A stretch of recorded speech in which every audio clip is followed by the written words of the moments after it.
le 13 août, une députation de la Commune de Paris vient proposer qu'on utilise la cour martiale ébauchée le 11. Le 11, vous savez, la fameuse cour martiale pour juger les Suisses, là. Donc, une députation vient proposer qu'on utilise la cour martiale ébauchée le 11 pour juger les personnes arrêtées sur l'ordre du nouveau comité. Ah ben ça va y aller, là. On va pouvoir arrêter des gens. Le 15 août, Robespierre, procureur syndic de la commune, à la tête d'une députation d'officiers municipaux, vient se plaindre des insuffisances du décret. Ah ben non, ça va pas assez loin. Le nombre de fois où je veux dire Robespierre et que je dis Voltaire, c'est rigolo. C'est Robespierre, c'est pas Voltaire. En plus de ça, il ne pouvait pas le voir. Hein. C'est Robespierre, qui n'est pas du tout copain de Voltaire. Alors, Robespierre dit « Nous vous prions de nous débarrasser des autorités constituées en qui nous n'avons point confiance. » Alors nous le peuple, hein. D'accord ? Nous n'avons point confiance. Nous demandons que les coupables soient jugés par des commissaires pris dans chaque session, souverainement et en dernier ressort. Souverainement et en dernier ressort, ça veut dire sans procédure d'appel possible. C'est monstrueux. C'est monstrueux. À 2 h du matin, l'Assemblée adopte à l'unanimité, alors toujours par acclamation, hein, c'est celui qui crie le plus fort, puis 2 h du matin. À 2 h du matin. Qui c'est qui va en réunion à 2 h du matin? Vous faites quoi, vous, à 2 h du matin? Je vous assure, moi, je dors.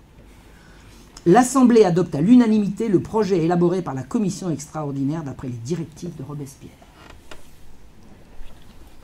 Brissot écrit « Le sort des accusés est donc maintenant remis entre les mains d'hommes choisis par leurs concitoyens, d'hommes qui ne peuvent manquer d'accélérer l'expédition de ces procès et de rendre la justice la plus impartiale. » Impartiale?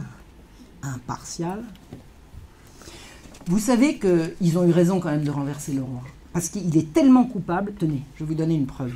Tout le monde savait que le roi gaspillait l'argent du pauvre monde en meubles d'or, d'argent, en salons à colonnes d'or incrustées de rubis et de diamants. Tout le monde savait ça. Hein. Le roi, il accable le peuple d'impôts, le peuple a faim, il ne mange pas. Pendant ce temps-là, le roi, il fait des trucs en colonnes d'argent, d'or, etc.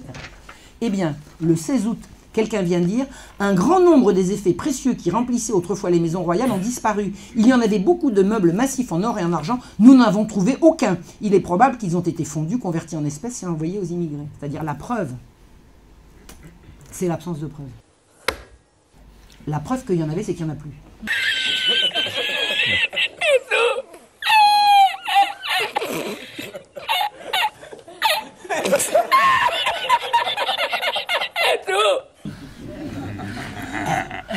Bah ouais, c'est pas ça. Ils faisaient déjà le coup avec les jésuites.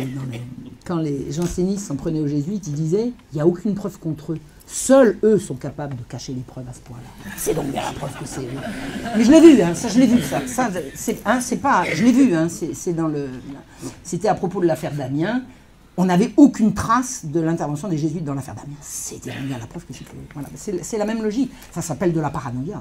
Ça s'appelle une logique paranoïaque. Le 17 août, tenez-vous bien, on dénonce à l'Assemblée la ville de Sedan où on a fait prêter aux troupes le serment d'être fidèles à la nation, à la loi et au roi. Le roi a été renversé le 10 par une émeute. Le 17, la ville de Sedan fait prêter serment de fidélité à la nation, à la loi et au roi. On décrète la ville de Sedan en contre-révolution ouverte. Merlin, un affreux Jojo, enfin il s'appelle Merlin, il dit « Je demande à présent que vous ordonniez l'arrestation de tout le conseil général de Sedan. » Cette proposition est décrétée. Et on fera pareil en Seine-Inférieure, en Haut-Rhin, en Ardennes, dans la Moselle, dans la Somme, dans la Laine et la Rhône et Loire. Qui n'est pas avec eux et contre eux? Si vous avez le malheur de dire que vous voulez être fidèle au roi, attendez-vous au pire et il arrivera. Le 17 août, on organise les fameuses élections au tribunal criminel, puisque maintenant c'est les citoyens qui, par acclamation, vont pouvoir juger leurs semblables. Le même jour, tenez-vous bien, la commune prive de leurs droits civiques et déclare incapables de remplir aucune fonction les signataires de la pétition contre l'insurrection du 20 juin. Je vous ai dit qu'il y avait des pétitions qui avaient été déposées pour soutenir le roi. Eh bien, tous les signataires, on a leur nom, vont être déclarés incapables de remplir aucune fonction. C'est déchu de leur citoyenneté. Et contre tous ceux qui ont prêté serment à Lafayette. Le 18, la commune fait arrêter une femme et ordonne qu'elle sera gardée en prison jusqu'à ce que son mari vienne la délivrer. Pourquoi? Tenez bien.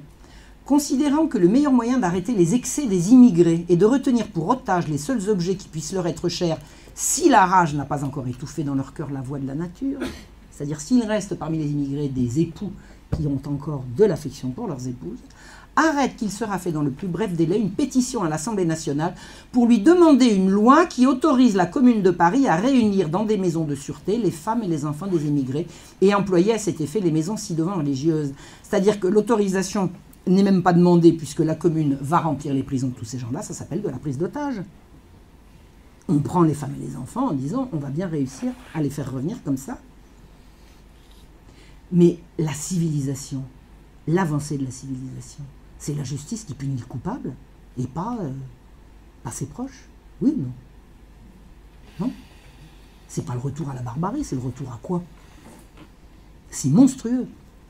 Le 18, les sociétés populaires élisent les juges, dont Robespierre, mais il ne siégera pas. Il est élu, mais il ne siégera pas. Et un certain Fouquier-Tinville. Tiens, on va le retrouver. Donc maintenant, on va avoir des tribunaux avec des juges élus.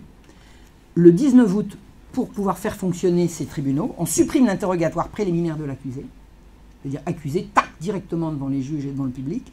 On réduit de moitié le délai accordé pour examiner la liste des témoins. Bah oui, parce qu'après, vous comprenez, on n'aura pas le temps, on ne va pas y arriver.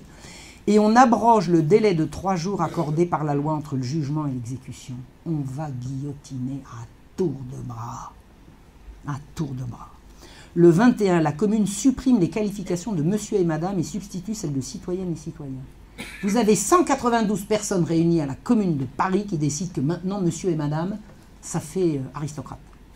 Et vous allez devenir citoyenne, citoyen. Les 24 premières têtes roulent place du Carrousel, notamment celle de Arnaud de Laporte, intendant de la liste civile, seul capable de justifier les dépenses du roi. C'est le plus important témoin à décharge contre tout ce qui va peser sur Louis XVI. Le témoin le plus important pour montrer que Louis XVI n'est pas coupable de tout ce dont on va l'accuser est condamné le 24 et exécuté le 24.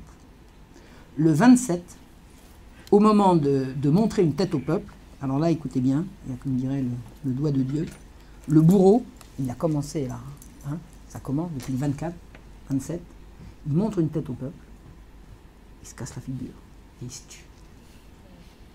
Il a dû glisser dans une flaque de sang. Et le 29 août, la Commune de Paris suspend le tribunal révolutionnaire établi par la loi du 17 août. Sans prévenir l'Assemblée législative, par simple envoi d'une commission de 4 membres, il porte au président l'ordre de descendre de son siège en plein milieu d'un procès. Voilà. Et ça, ne vous inquiétez pas, c'est le peuple. C'est le peuple. On est d'accord. On ne parle que de ça.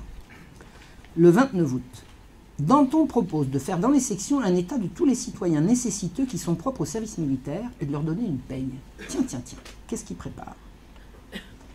Le même jour, on bat le tambour dans la rue, on appelait ça battre la caisse, dans l'après-midi pour annoncer que tous les citoyens absents de chez eux doivent rentrer et que toutes les maisons seront éclairées toute la nuit et que des visites domiciliaires sont annoncées dans chaque quartier. Et toutes les voitures doivent être remisées à 10 heures. Ça, c'est le 29. Et le 30 août, les prisons sont comblées. On a passé la nuit à aller chercher les gens chez eux par des visites domiciliaires.